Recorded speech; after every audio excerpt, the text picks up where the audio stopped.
The graduation party invitation arrived on heavy cardstock, celebrating Julia Chen's achievement PhD in economics, Stanford University. Reception at the Faculty Club Saturday, May 20th, 3 p.m. My older sister Julia, 28, freshly minted PhD, already with a prestigious think tank job offer in Washington. The family success story. Mom forwarded the invitation with a note. Julia's big day. Try to dress appropriately. Important faculty attending. I texted Julia. Congrats, Dr. Chen. So proud. Her response was warm. Thanks, Emma. Can't wait to see you. But Mom's text came separately. Emma, we need to discuss Saturday. Call me. I called from my office. Emma, about the party. Julia's advisor will be there, several department chairs, the dean. This is a very academic crowd. Okay. You're still teaching those community college classes? I teach at City College. Literature and composition. Right. Community college. He said it like a diagnosis. Julia's event is about celebrating academic excellence. Real scholarship. I understand it's important. So you see why we need to be careful about impressions. Julia's professors will be evaluating our family. Perhaps it's best if you attend but stay in the background. Let Julia have the spotlight. I was the family embarrassment. The daughter with a master's in English literature who'd settled for community college teaching instead of pursuing a PhD. What they didn't know was that 6 months ago, I'd accepted a position as assistant professor of contemporary literature at Stanford. Tenure-track faculty, not adjunct. The department recruited me for my research on digital literature. My first book, published by Oxford University Press, had won 2 national awards and was used in graduate seminars at a dozen universities. 3 weeks ago, Stanford's dean called with an offer. The English department was creating a new position, Director of the Digital Humanities Initiative. At 32, I'd be the youngest department head in university history. The announcement was scheduled for Saturday, May 20th at 4 p.m. Same afternoon as Julia's party at the Stanford Faculty Club. I'll stay in the background, I told Mom. Thank you. This day is about Julia. We don't want distractions. I hung up and looked at the dean's email. Announcement ceremony, Saturday 4 p.m. Faculty Club Main Hall. I replied, confirmed. Saturday afternoon I dressed carefully. Black dress, low heels, pearl earrings. Hair in a neat bun. I grabbed my Stanford ID badge. I arrived at 2:45 p.m. The faculty club was beautiful. Wood paneling, leather chairs, portraits of distinguished faculty on the walls. Julia's party was in the garden room. Round tables, flowers, a small podium. Faculty members arrived in suits and academic regalia. My family greeted guests near the entrance. Mom wore navy, Dad his best suit. Julia looked radiant in cream, her PhD hood draped over one arm. Emma. Julia hugged me. You made it. Of course. Congratulations, Dr. Chen. She introduced me to an older man. This is Professor Harrison, my dissertation advisor. I shook his hand. Pleasure to meet you. And you are? He asked politely. Mom interjected before I could answer. This is our younger daughter, Emma. She teaches at a local college. Community college, Dad clarified. City college. Composition courses. Professor Harrison nodded without interest. That's nice. Important work. The dismissal was complete. He turned back to Julia. I found a seat at a back table. Over 30 minutes I watched my family work the room. Mom introduced Julia to faculty, highlighting her PhD, her research, her job offer. When anyone asked about other family, Mom mentioned me briefly. Our younger daughter teaches at City College, before returning to Julia. At 3:30 the program began. The department chair praised Julia's research. Professor Harrison spoke about her intellectual rigor. Julia thanked her mentors and family. I sat quietly at the back, exactly as Mom wanted. In the background. Not a distraction. At 3:50 I slipped out. I walked to the main hall where staff were setting up for the 4 p.m. ceremony. The dean's assistant spotted me. Dr. Chen. The dean wants you backstage. I followed her behind the curtain where Dean Victoria Martinez reviewed notes. Emma, are you ready? Youngest department head in Stanford history. Press is here. This will get coverage. I'm ready. Your family made it? They're nearby. At 4 p.m. doors opened. Through the curtain gap I saw people filing in, faculty, graduate students, staff. Then my family. They looked confused. Mom gestured around saying something to Dad. Julia checked her phone. The room filled. Doors closed. Dean Martinez walked on stage. The room quieted. Good afternoon. Thank you for coming to one of our most exciting announcements in recent years. My mother looked around trying to understand what this was. Stanford has always been at the forefront of academic innovation. Today we're announcing a new initiative positioning us as leaders in digital humanities. Dad whispered to Mom. We've created a new position, Director of the Digital Humanities Initiative. This role will coordinate research across departments, develop curriculum, and establish Stanford as the premier institution for digital literary studies. Julia was reading the program. I'm thrilled to announce this position will be filled by Dr. Emma Chen, Assistant Professor of Contemporary Literature. Dr. Chen's research on digital narrative has transformed how we understand contemporary literature.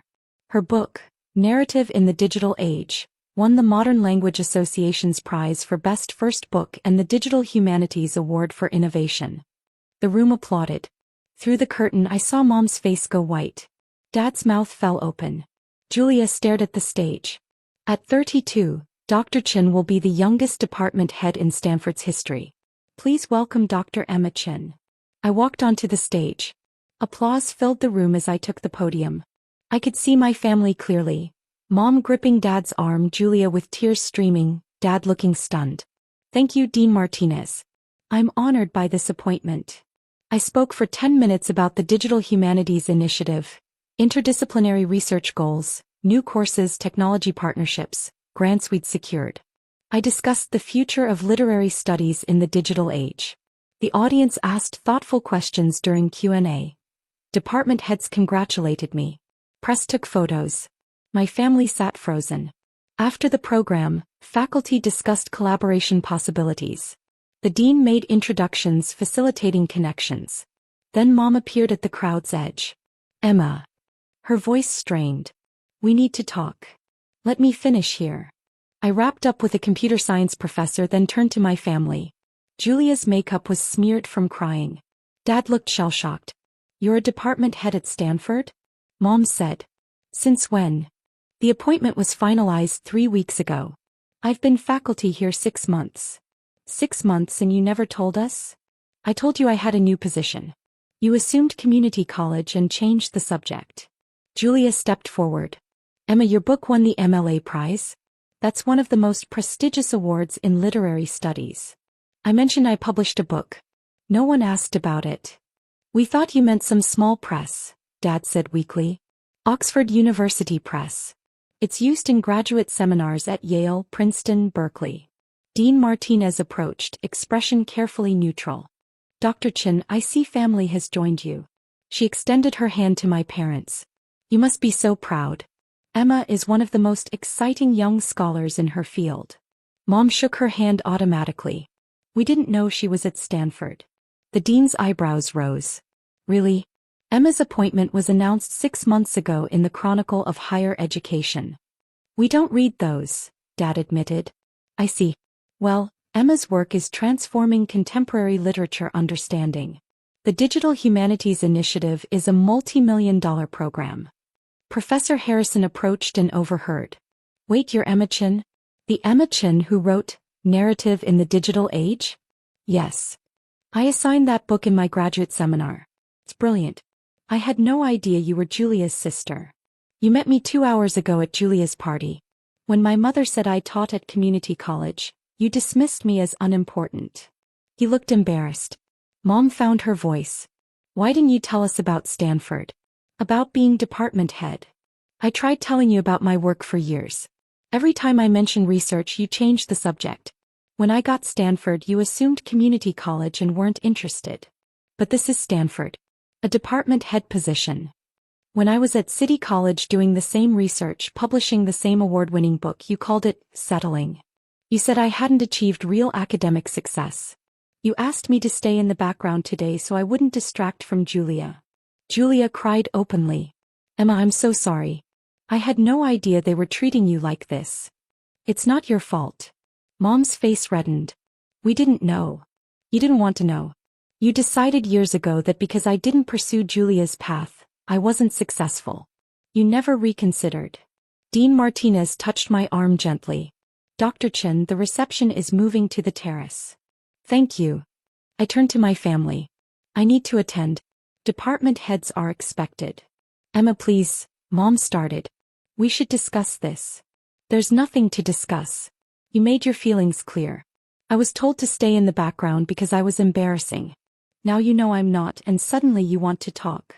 I walked toward the terrace. The reception lasted 2 hours.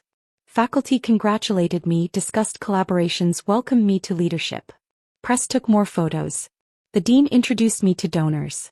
My family stayed at the edge, uncertain if they were welcome. Julia approached around 6 p.m. Emma, can we talk? Just us. We stepped away. I'm so sorry. I had no idea they were treating you like this. It's not your responsibility to make them see me, Julia. But you're a department head at 32. That's incredible.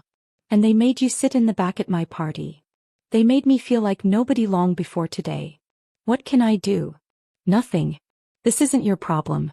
Congratulations on your PhD. I'm really proud of you. He hugged me, crying. After she left, my parents approached. Emma, we owe you an apology, Dad began. You owe me years of respect you never gave. We didn't understand. You didn't try. You made assumptions and never questioned them. Mom's voice was small. We're proud of you. Are you? Are you proud of the work I did at City College? The research I published while teaching 5 classes? The book I wrote evenings after grading? Or only proud now that I have a prestigious title? They were silent. That's what I thought. Can we try again? Mom asked. Start over. I don't know. That's going to take time. The next day my appointment was covered in academic publications. My phone filled with congratulations from colleagues nationwide. The family group chat stayed silent for 3 days. Then Julia posted, "Congratulations to my brilliant sister Emma on her appointment as Director of Digital Humanities at Stanford. So proud." Mom responded an hour later, "So proud of both our daughters." I didn't reply. A week later Mom called. "Emma, we'd like to take you to dinner. To celebrate properly. To apologize properly." "I'll think about it." 2 weeks later I agreed to dinner. It was awkward. They asked questions showing they'd finally read my book. Dad admitted he'd Googled the MLA prize. Mom confessed she'd assumed community college meant I'd given up on serious scholarship. It wasn't absolution. But it was honest. I continued building the Digital Humanities Initiative. Julia and I grew closer. She'd taken the Washington job but called weekly. She never again let our parents dismiss my work. And I never again waited for family approval to feel successful. Because worth exists whether they see it or not.